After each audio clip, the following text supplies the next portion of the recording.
When this man was found frozen solid in the snow, his doctor came up with an insane plan to save him.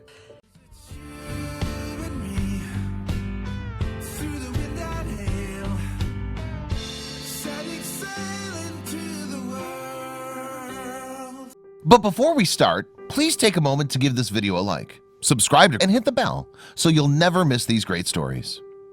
It's a bitter February morning in Tresckow, Pennsylvania, and Don Smith is facing his worst nightmare. After searching for his missing son, Justin, he discovers the 26-year-old blue and unconscious on the sidewalk, seemingly frozen to death in the terrible cold. Desperate, Don therefore calls the emergency services, but can they actually help? Well, as it turns out, one doctor has a last-ditch, but pretty insane idea that could save the young man's life. Less than 12 hours before he was found on the ground, Justin had been in the local social hall drinking beer with his friends. When he waved goodbye to his loved ones and headed out into the freezing night, though, nobody could have guessed what was to happen. And for Justin and his family, things would never be the same again after that evening. Before Justin knew it, the Arctic temperatures had him in their deathly grasp. In fact, by the time his father found him the next morning, he had frozen solid. In that state, Justin's eyes appeared to be staring lifelessly at the sky. More disturbingly still, he did not seem to have a pulse.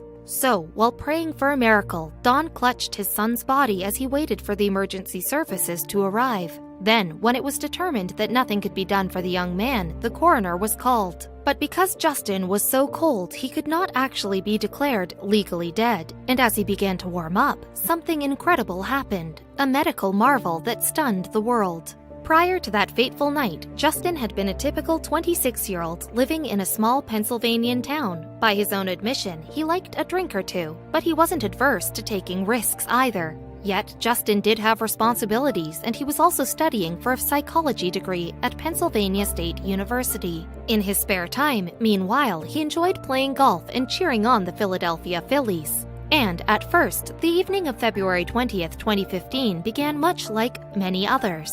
Back then, Justin and his friends had gathered at the social hall of Tresckow Volunteer Fire Company to while the night away. Yet there was something distinctive about this particular date that cast a somber mood over the group. 10 years previously, you see, a terrible accident had torn Justin's life apart. As a teenager, he had been involved in a car accident that killed his best friend. And even though he had survived the crash, the young man certainly hadn't forgotten what had happened. In fact, that very night, he was marking the anniversary of the tragedy in his own way. Initially, Justin had planned to catch a ride back from the social hall with a friend. As the evening progressed, however, he found himself keen to leave earlier than originally anticipated. Justin didn't want to stick around until the driver was ready to depart either. So, as he'd had too many beers to safely take the wheel of his own car, he decided that he would simply walk the 2 miles home.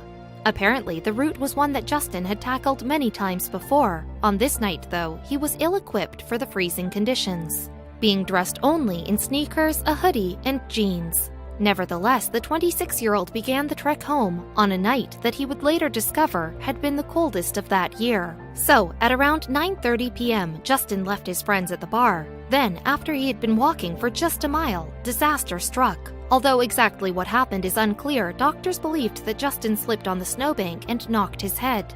And, rendered unconscious as a result, the young man was powerless to do anything as his body succumbed to the cold. For the rest of the night, Justin lay in the snowbank, his body freezing as the temperature dipped below zero. Meanwhile, his girlfriend at the time grew more concerned. Unsure of what had happened, she spent the night trying to telephone Justin's dad, Don. And finally, the morning after, the anxious father's search began. Don discovered Justin lying on his back in the snowbank at around 7:30 a.m. By that time, he had turned blue while his feet and arms appeared black, and even though Justin's eyes were open, there did not seem to be any sign of life within them. Even so, Don searched desperately for a pulse on his freezing son's body, which lay a mile from their home.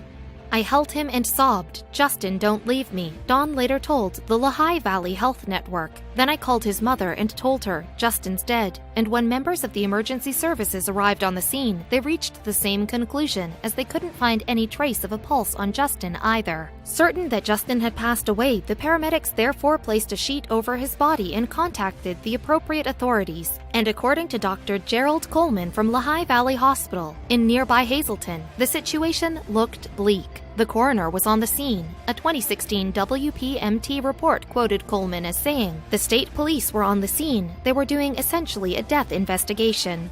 But the story was not over just yet. Seeking guidance on the situation, one of the paramedics at Justin's side reached out to Coleman over the telephone. And luckily, the experienced doctor knew that when it came to surviving extreme temperatures, things aren't always what they seem. In fact, he believed that it may be possible to revive the young man, even though it seemed unlikely. Nevertheless, in places such as Pennsylvania, where winter temperatures can drop below zero, the risks associated with cold weather are very real, and when conditions are at their worst, locals could experience hypothermia. Indeed, it can take less than 7 minutes of exposure for an underdressed individual to succumb to the condition. According to experts, hypothermia occurs when the temperature of the human body plummets below 95 degrees Fahrenheit. Typically, this happens because the sufferer has exposed themselves to the extreme cold. Occasionally, though, hypothermia can also set in after alcohol has been consumed, as this often affects the body's ability to regulate warmth. As you may expect, the consequences aren't pleasant. When hypothermia kicks in, vital organs such as the heart and brain begin to malfunction, and because this process decreases blood flow to the rest of the body, sufferers typically go into a state of shock. In turn, this makes further complications such as kidney and liver failure more likely. In the United States, moreover, it is estimated that some 1,500 people die from hypothermia every year, and while the very old and young are particularly susceptible as the muscles in their heart are typically the weakest, the condition can strike down on anyone, even fit and healthy young men. Apparently, though, the body has two main defense mechanisms as far as hypothermia is concerned. Firstly, when the cold air hits, blood is directed inwards away from the extremities, creating an insulating effect. Then, when the temperatures start to drop, we begin to shiver, which is an effective way of generating heat. However, experts agree that the best way to fight hypothermia is to ensure that you are properly dressed for the weather. In many extreme cold conditions, this should include a bottom wicking layer as well as insulation and a windproof outer garment. Appropriate footwear is also recommended to ward off frostbite, an irreversible condition in which the skin freezes solid. With all this in mind, it seems as though Justin stood little chance when he wandered out into the cold night. And given his thin, casual clothes as well as the alcohol in his bloodstream, he probably didn't last long before hypothermia set in. Yet it was exactly this condition that caused Coleman to think twice before declaring Justin dead. Coleman, you see, knew that hypothermia can actually save lives by slowing down chemical reactions in the body, and crucially, such a development means that the brain doesn't require as much oxygen as it normally does, thus making survival more likely. In fact, the phenomenon has even spawned a sort of catchphrase that the doctor has repeated to the Lehigh Valley Health Network. "You're not dead until you're warm and dead," he claimed. Despite Justin's lack of vital signs then, Coleman instructed those on the scene to begin performing CPR. Then the young man arrived at the Hazleton facility, where the staff found that they could not get an accurate reading of his body temperature. Still, for 2 hours, the employees tirelessly tried to revive Justin. With Justin hooked up to life support, emergency room workers continued CPR on his lifeless body, and even though he began to warm up, he remained unresponsive. Ultimately, though, Coleman made the decision that seemingly flew in the face of logic. Rather than give up on Justin, the team would fly him by helicopter to another facility. "Our mind is supposed to run the show, not our hearts. Because if your heart runs the show, you can run into some problems," Coleman explained. According to WPMT, "I just kind of threw that to the wind and said, no, not today." So before long, Justin was on his way to Lehigh Valley's hospital Cedar Crest facility, which is an 18-minute chopper ride away. Throughout the flight, 2 medical staff also continued to perform CPR on Justin, although he still did not respond. In fact, Nurse Tim Hickey, who was also in the helicopter that day, recalled doubting that Justin would ever pull through. "People in this situation don't survive," he later explained to the Lehigh Valley Health Network. But doctors were still determined to save Justin's life. When the 26-year-old arrived at Cedar Crest, then he was passed into the care of James Wu, who is a specialist in cardiothoracic surgery, and before long, Wu concluded that a procedure known as extracorporeal membrane oxygenation, or ECMO, was the patient's best shot at survival. According to experts, ECMO works by removing the cold blood and warming it before pumping it back into the body, and while this process is typically used to assist patients struggling with different conditions, Wu believed that it could help Justin to recover. Ultimately then, the young man was hooked up to the ECMO machine. Nonetheless, Wu remained skeptical about what could happen. "I gave him a 50-50 chance for recovery," the doctor told the Lehigh Valley Health Network. And given those odds, he therefore warned Justin's family that they should prepare themselves for bad news. After just an hour and a half, though, things began to turn around. First, Justin's body began to warm up at last. Then, rather incredibly, his heart started beating unaided. Yet, Justin was far from out of the woods at this point. In fact, when John Castaldo, a neurologist at Cedar Crest, conducted an examination of the patient, he concluded that Justin possessed no brain activity. There was little hope for functional survival, Castaldo revealed to the Lehigh Valley Health Network. But there was another surprise in store for the Lehigh Valley Hospital team. After a few days of treatment, Castaldo performed further tests on Justin, and this time, the results revealed that his brain activity was normal. "We were jubilant," the neurologist admitted. "We believed there was a miracle unfolding right in front of us." Even so, Dr. Castaldo suspected that Justin might remain in a vegetative condition. After all, his brain had been starved of oxygen for such a long time. At first, Justin had no awareness of his surroundings, the neurologist added to the Lehigh Valley Health Network. Meanwhile, as the days and weeks passed, Justin's family maintained a constant presence at his bedside. Indeed, although Don was divorced from his son's mother, Sissy, the tragedy ultimately brought the former husband and wife together once more, along with their daughters, Sarah and Ashley. Then, eventually, Castaldo spotted a sign that he'd been looking for. Yes, while examining Justin's eyes, Castaldo noted that the patient was watching him as he moved. And 1 month after Don had found his son's lifeless body on the ground, the young man finally woke up.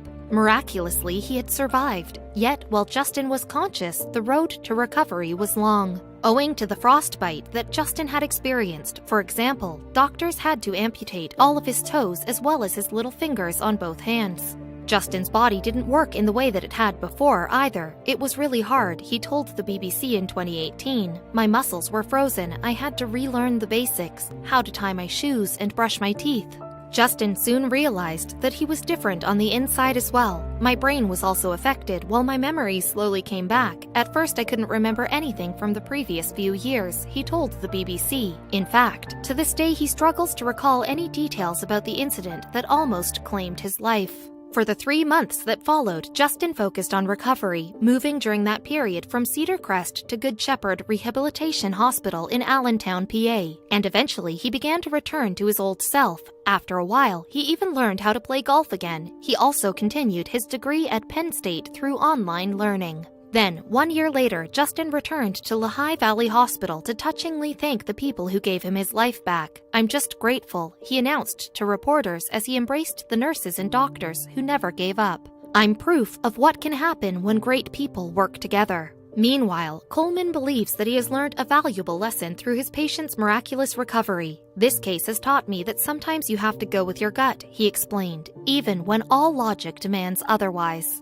Nevertheless, Justin's story should serve as a warning to those living in chillier climates. When it's bitterly cold outside, always wrap up and don't take any chances.